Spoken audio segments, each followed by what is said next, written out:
Hello everyone, and welcome to my new video.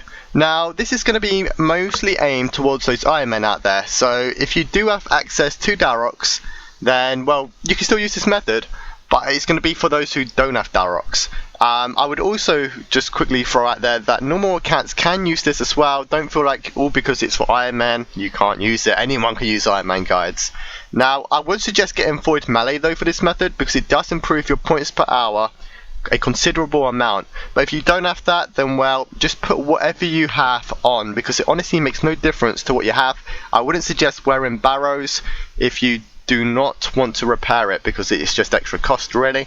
So I'll be wearing this sexy combination for the sake of the video. So I was doing Nightmare Zone the other day to imbue my Ring of Suffering, and I found out that they have changed something small, yet it makes a massive difference, and that was being able to use the Rock Cake through absorption potions. Now, if you didn't know this already, you had to use the Rapid Heal prayer prior to this update every 59 seconds or sooner, so your HP didn't regenerate, so your absorbs last longer. At only 1 HP, the maximum damage you can take is 1, so that is why it's important to not let it go any higher, so you can make your trips last longer, and you effectively save yourself a lot of points as well.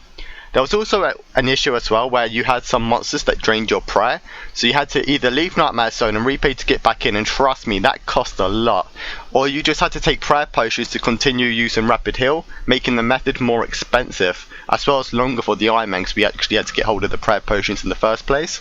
Whereas with this update, you no longer need prayer potions unless if you want to flick piety.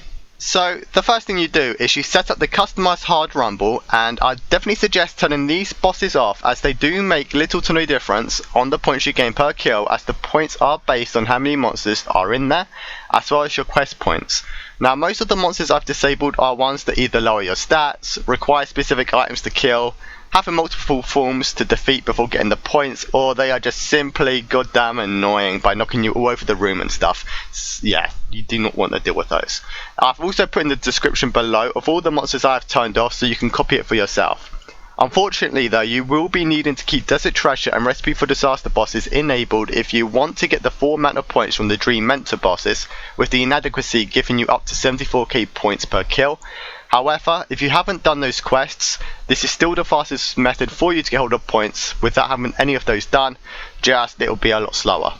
So once you're inside, you can hit the absorption potion at any point now, because like I said, it makes no difference, and you want to guzzle that rock cake down until you're in the 50s. You never want to hit 50 or go below, because the overload will do the rest for you, and if you are below, it will kill you, so yeah, don't do that.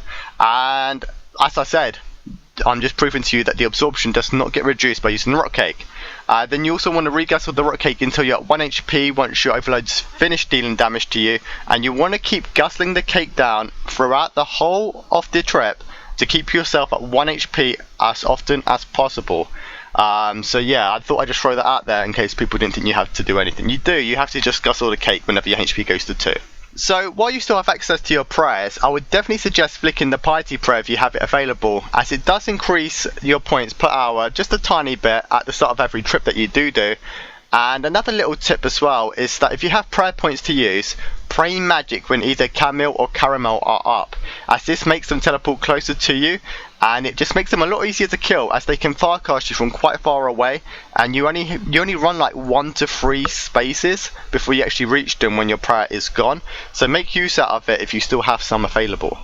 Another thing to remember as well is make sure that you swap to your ice gloves while killing Flambead and Farid, and to also make use of all 4 of the power-ups that can spawn in the room. However, only use the ultimate force one when there are Dagannoth Mothers. Trust me, that's actually a lot harder to say, Dagannoth, from the Recipe for Disaster quest. And also make sure that there are no big point monsters left to kill, such as the Dream Mentor bosses, the Jungle Demon, or the Barrel Chest, as you are there for the points and you don't want to go killing those big points off with the ultimate force because you've got a Mother. The Mother don't do any damage because you're absorbing it. It's just you can't kill the Mother that easily. Now there is a way to kill the Mother without using the ultimate force if you do not want to ever use that power up, and that's to always hit her with melee during the orange phase, which trust me, it takes a long time to actually kill, and to also use the Sapper whenever possible and to have the Mother quite nearby. That's the only 2 things that I've noticed to actually kill her effectively without using the ultimate force power up.